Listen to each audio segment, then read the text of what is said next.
peran apa sih Gen Z dalam post election itu sebenarnya kayak gimana? Masa depan bangsa kita ditentukan oleh politik hari ini.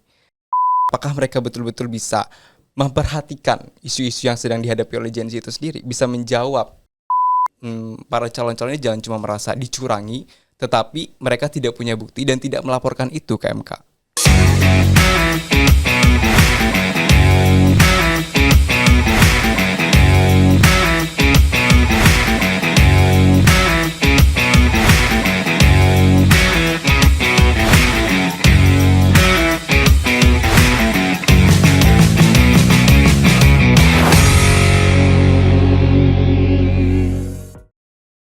Halo teman pemilih, ada yang berbeda nih dari podcast KPU RI kali ini karena saat ini edisi spesial Pemilih Muda. Saat ini berjumpa dengan saya Galuh Anisha Fitrananda dari Universitas Multimedia Nusantara. Saat ini saya nggak sendiri, saat ini saya ada Dwi dari Universitas Al-Azhar Indonesia. Nih Dwi, mumpung kita lagi bahas pemilu nih, terutama kan Dwi juga salah satu pemilih muda juga, Gen Z nih.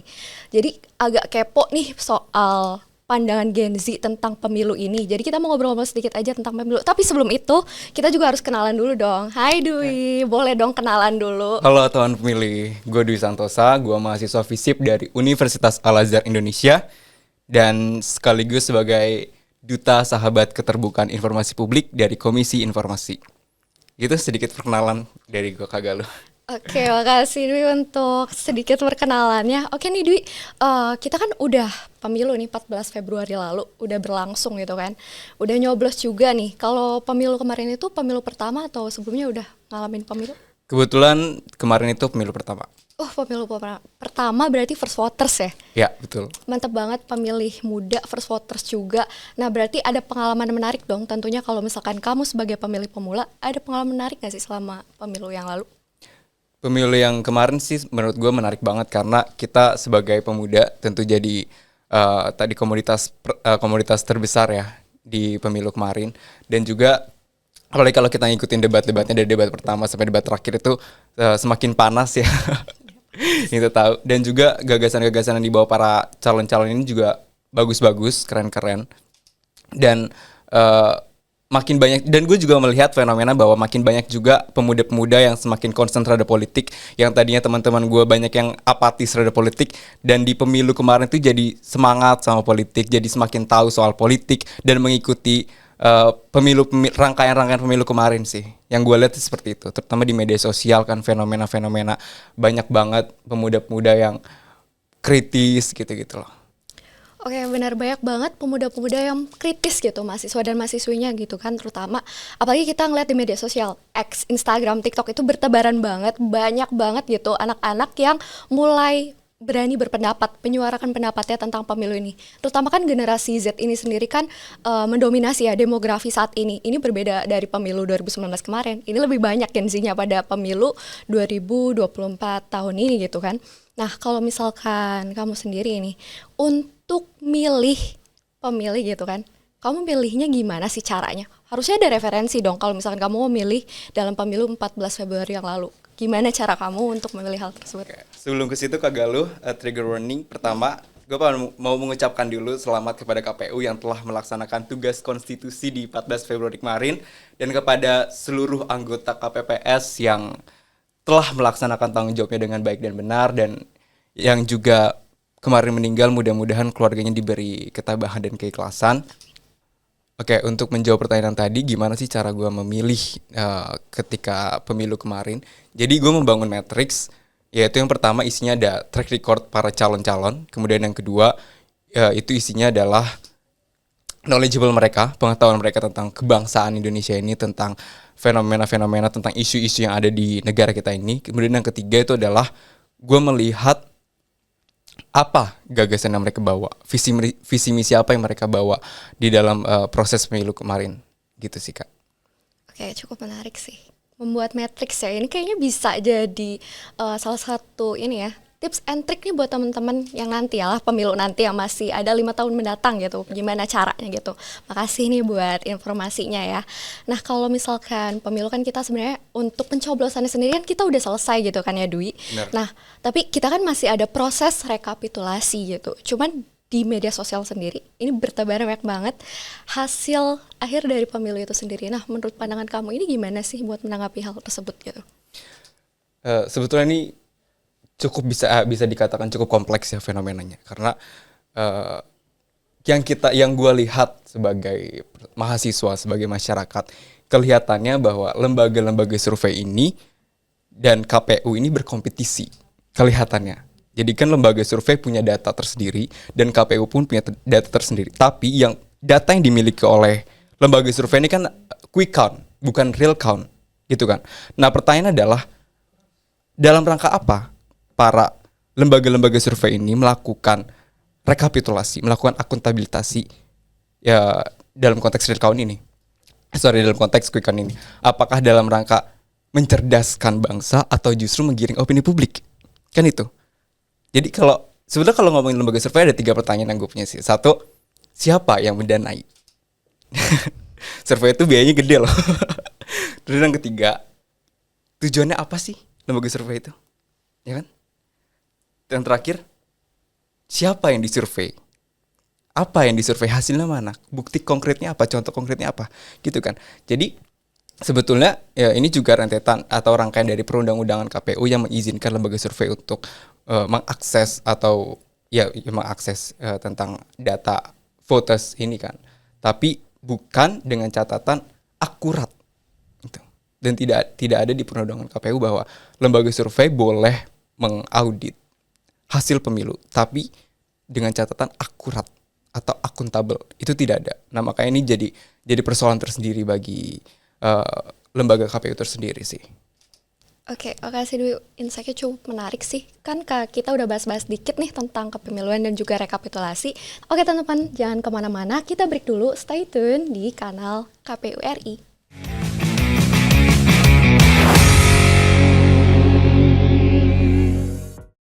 Oke, kembali lagi dengan aku Galuh, dan di sini ada teman aku Dwi. Oke, tadi kan kita udah bahas tentang pengalaman pemilu kamu juga, rekapitulasi juga.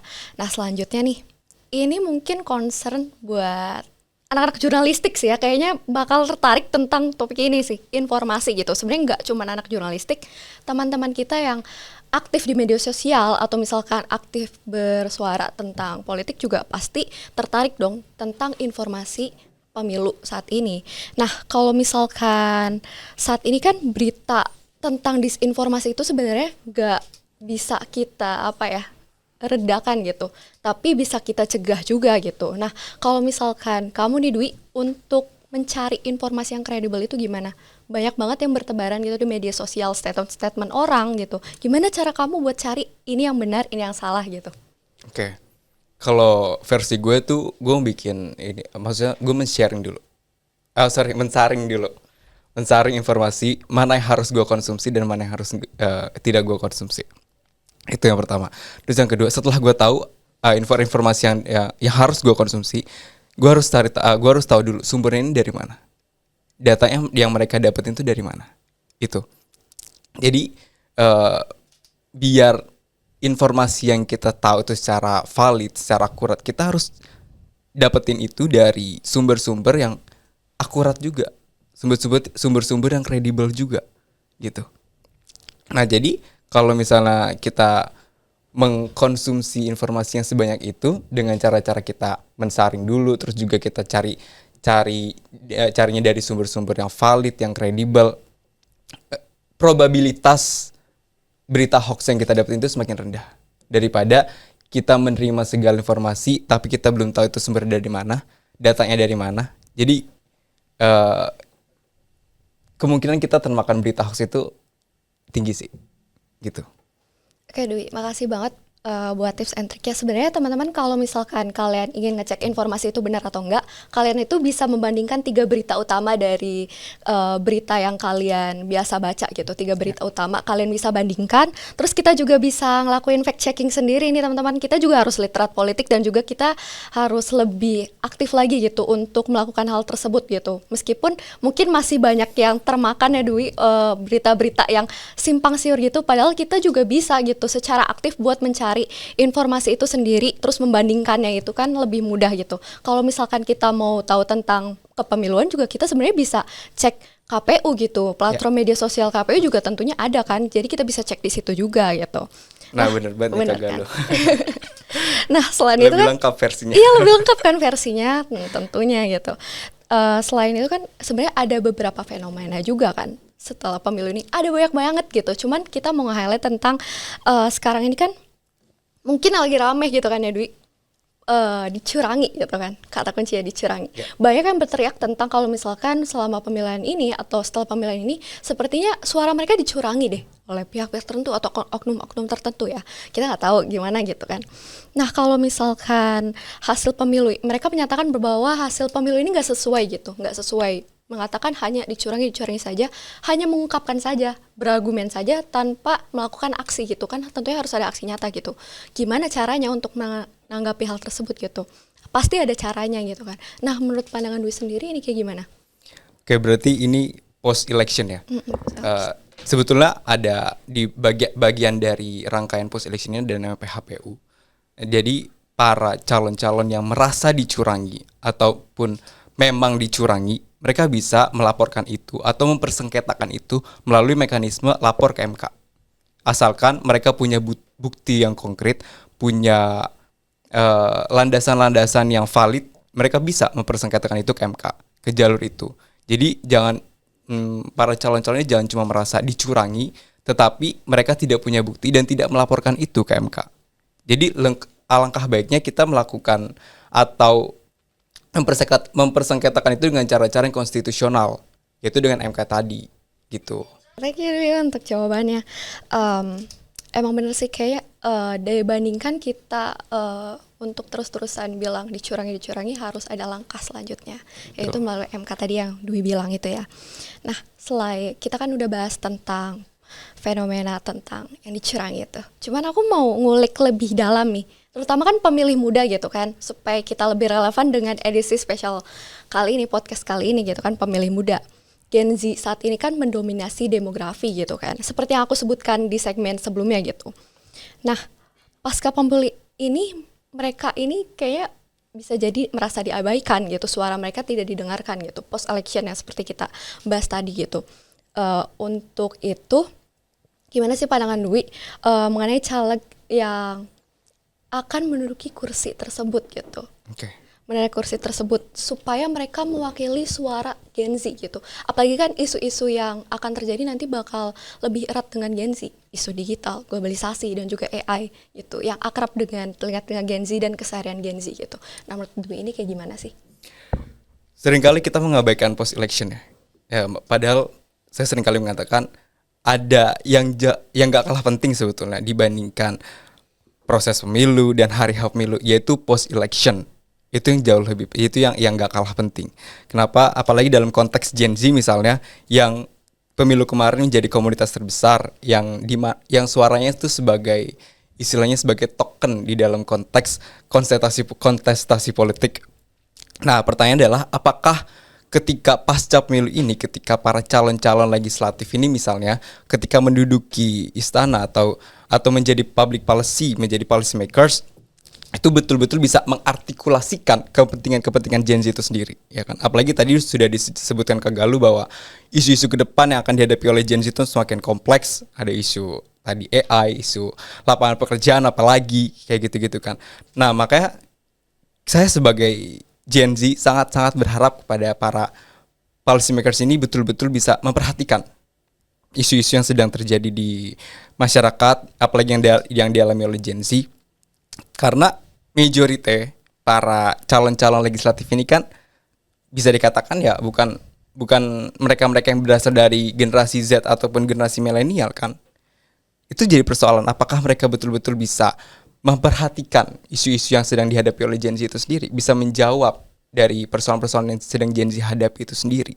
Jadi ke depannya peran dari Gen Z ini sangat diperlukan. Misalnya berpartisipasi, mengawasi kinerja pemerintahan, mengawasi atau bahkan mengkritisi perundang-undangan, mengkritisi segala kebijakan-kebijakan yang ditentukan oleh para policy makers itu tadi. Jadi sebagai Gen Z, sebagai pemuda, jangan cuma bersemangat di proses pemilunya aja, tapi juga harus menjadi bagian dari post election itu sendiri. Gitu sih Kak Galuh. Oke, makasih Dwi. Nah, tadi kan sempat bilang Gen Z ini harus menjadi bagian dalam post election. Emang peran apa sih Gen Z dalam post election itu sebenarnya kayak gimana? Ya, sebenarnya tadi sudah dikatakan ya bahwa kita bisa mengawasi kinerja pemerintahan, kita bisa mengkritisi segala kebijakan-kebijakan pemerintahan yang berpotensi merugikan masyarakat, dan juga dengan cara-cara kita bisa bergabung ke NGO gitu kan. Dan itu adalah bagian yang penting dalam demokrasi. Full participation itu tadi. Jadi selain mengambil peran sebagai pengawas dari luar, kita juga sebetulnya juga bisa mengambil peran dari dalam. Itu tadi misalnya bergabung ke lembaga-lembaga yang bisa dalam rangka untuk mengawasi demokrasi atau mengawasi kinerja pemerintahan itu sendiri. Observer agent misalnya, kayak gitu. Oke, thank you. Berarti sebenarnya Gen Z sendiri ini punya peran dalam post election, dan juga jangan sampai diremehkan ya teman-teman. Pemilu itu belum selesai gitu, masih ada berkelanjutan. Jadi sudah sepantasnya gitu kita sebagai Gen Z gitu ikut serta aja gitu, nggak apa-apa, nggak masalah bersuara gitu, dan juga ikut belajar juga gitu kan. Ini demi kepentingan bangsa juga gitu. Kita juga terlibat di dalamnya gitu. Nah teman-teman, tadi kita udah bahas tentang pemilu dan juga kepemiluan gitu, jalannya kepemiluan dan juga post election. Kita break dulu ya teman-teman, sampai jumpa lagi. Nanti tetap stay tune di kanal KPU RI.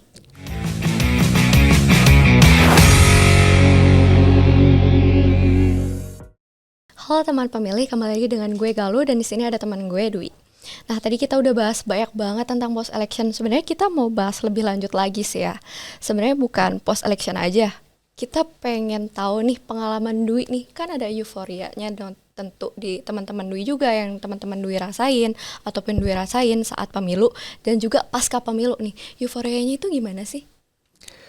Kalau berangkat dari pemilu 2019 ya misalnya, gue kebetulan juga orang yang sangat-sangat aktif mengikuti euforia pemilu di 2019 kemarin.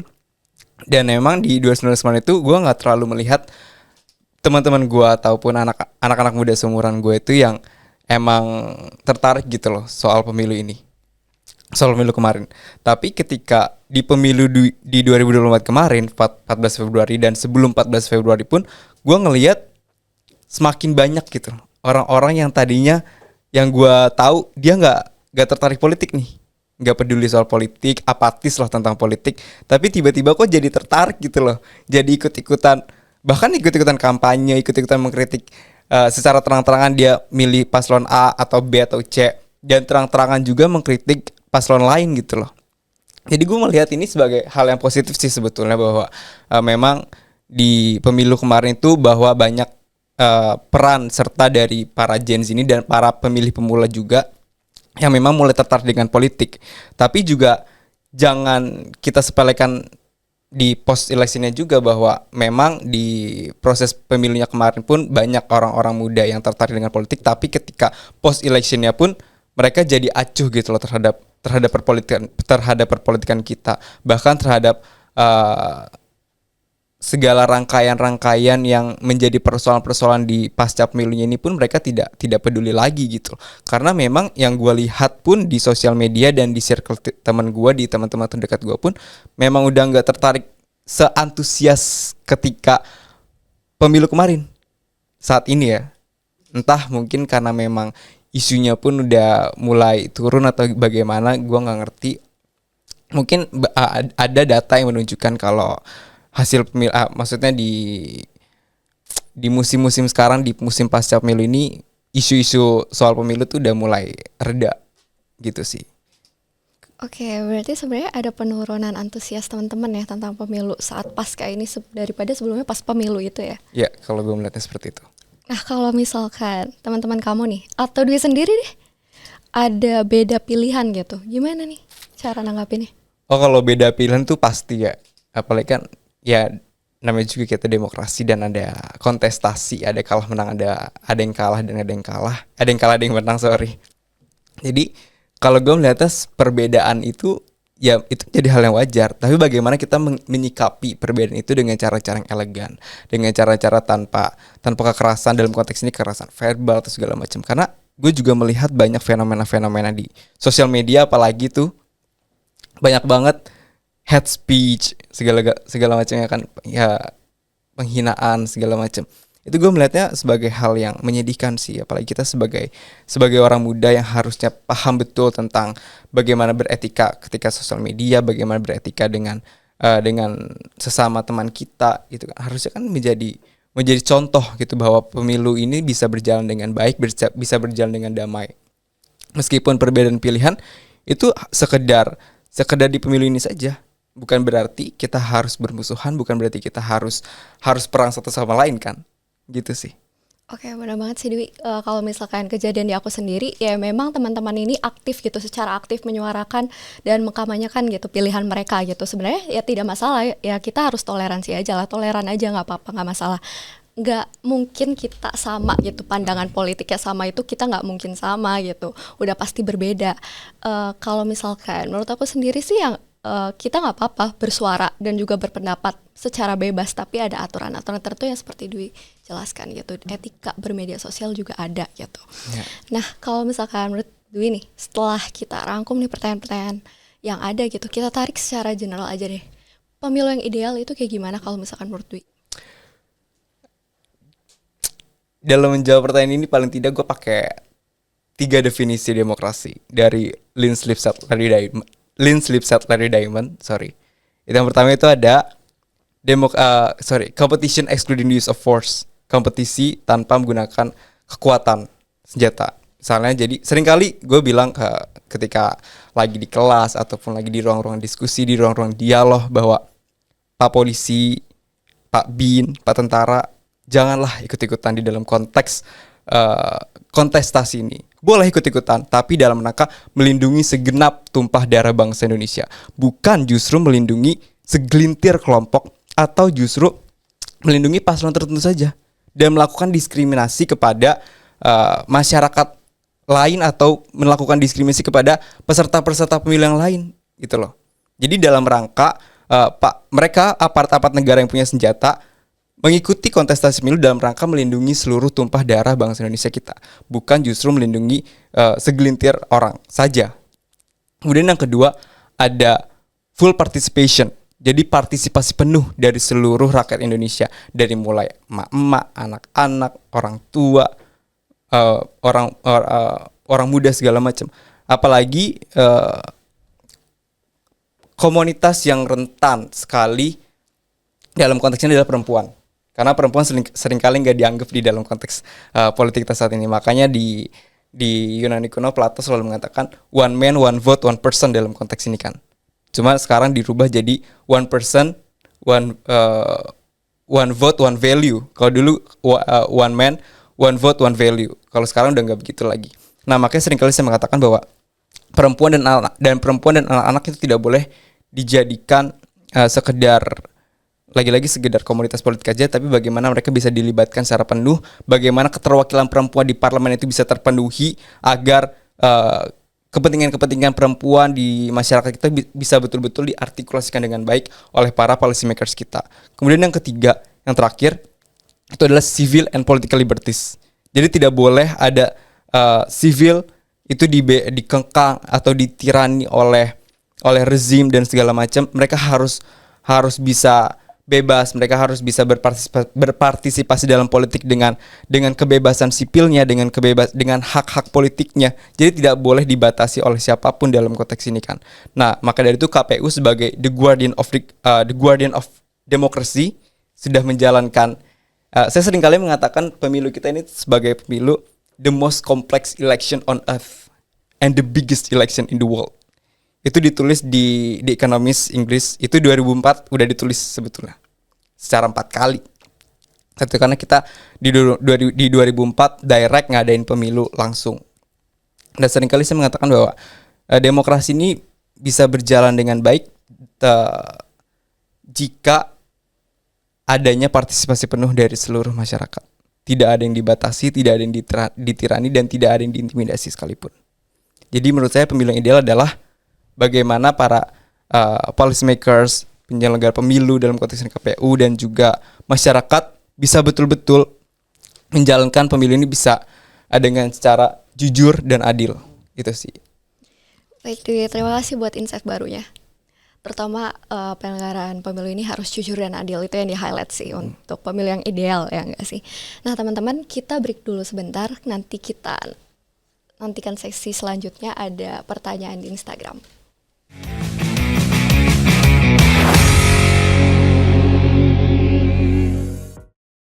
Halo teman pemilih, kembali lagi dengan gue Galuh dan di sini ada Dwi.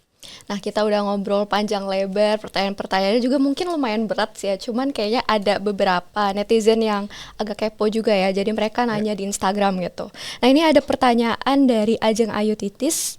Ketika pemilu kalian memilih berdasarkan apa? Partai pendukung dan isu-isunya atau presidennya? Nah, kalau Dwi gimana? Kalau gue sih pilih semuanya. Terutama yang pertama gue pilih presidennya, gagasan apa yang dia bawa, visi misinya seperti apa, dan dia mau membawa Indonesia itu ke arah mana, itu yang harus kita tahu dulu. Terus yang kedua, gue lihat siapa partai pengusungnya, koalisinya tuh ada apa aja isinya, siapa aja isinya. Terus yang ketiga, isu-isu apa yang dia concern, gitu. Misalnya isu-isu tentang lapangan pekerjaan, isu-isu tentang lingkungan, isu tentang HAM dan lain sebagainya. Kayak gitu sih. Kalau Kak Galuh gimana? Sebenarnya hampir sama sih. Sebenarnya kalau misalkan ditanyain hal ini, kayaknya kalau misalkan di teman-teman aku maupun aku sendiri kayaknya bakalan sama jawabannya. Cuman kayaknya yang lebih tepat lagi adalah isu-isu apa gitu yang mereka angkat gitu. Apa yang diangkat gitu, terutama tentang iklim atau lingkungan itu sebenarnya aku highlight sih dalam visi misi Capres. Ada nggak sih gitu? Apalagi kan sekarang lagi ada fenomena kalau misalkan iklim atau suhu di bumi kan mulai memanas gitu, meningkat. Apakah mereka ada concern ke sana gitu? Udah mendidih lagi, udah Mendidih bukan lagi memanas. gitu kan. Jadi ada nggak sih concern itu sebenarnya dari hal-hal kecil itu yang dari ketertarikan pribadi gitu. Jadi mulai diketerkaitin, ada nggak sih? Terus juga sama sih benar. Track record emang paling penting sih. Kita juga perlu tahu juga gitu kan ya. Sayang banget kita udah di penghujung akhir episode nih Dwi. Jangan sedih ya. Teman-teman juga jangan sedih. Nah, kalau misalkan Dwi ada pesan nggak sih buat teman pemilih gitu? Pesan untuk teman pemilih, karena ini udah pasca pemilu ya, kita harus tetap mengawasi hasil pemilu nanti yang benar-benar nyata. Kita cari informasi dari data, dari sumber-sumber yang akurat, dari KPU tentunya. Kita juga menunggu hasil pemilu yang betul-betul akurat. Dan juga kepada teman-teman pemilih lainnya yang pemilih-pemilih muda nih, mari kita damai. Jangan berantem lagi. Apalagi nanti ketika sudah Nawasena ya, inaugurasi, sorry. Inaugurasi. Ketika udah inaugurasi, ya mari kita sama-sama, satu tujuannya adalah menciptakan Indonesia yang damai, mewujudkan negara Pancasilais tentunya, dan Bhinneka Tunggal Ika. Terus pesan terakhirnya adalah jangan apatis terhadap perpolitikan kita pada hari ini, karena masa depan bangsa kita ditentukan oleh politik hari ini. Dan pesan untuk penyelenggara pemilu sesuai dengan Perundang-undangan Pasal 1 bahwa KPU adalah lembaga pemilihan umum yang bersifat netral, bersifat independen, bersifat nasional. Semoga bisa tetap menjalankan pemilu-pemilu ke depannya dengan penuh integritas, dengan jujur dan adil. Lebih panjang lagi sebenarnya versi Indonesia, lu berjurdil. Gitu sih. Kalau dari Kak Galuh apa nih pesan-pesannya? Pesan-pesannya sebenarnya udah banyak banget disampaikan sama Dwi. Cuman satu yang paling penting buat generasi muda, literat politik. Itu sih yang paling utama gitu. Kita harus tahu gitu, harus paham. Dan juga kalau misalkan ada berita-berita di media sosial atau pemberitaan deh, kalian harus ini deh fact checking sendiri. Jangan sampai kemakan informasi yang gak jelas. Jangan sampai, apalagi generasi muda harusnya udah lebih pintar gitu kan, dan juga melek digital gitu. Nah udah nih Dwi, makasih banget ya kamu udah datang ke podcast KPU RI hari ini gitu. Terima kasih juga Kak Galuh yang jauh-jauh dari Tangerang ke sini. Iya, sama-sama gitu kan, kita saling sharing-sharing aja gitu kan ya.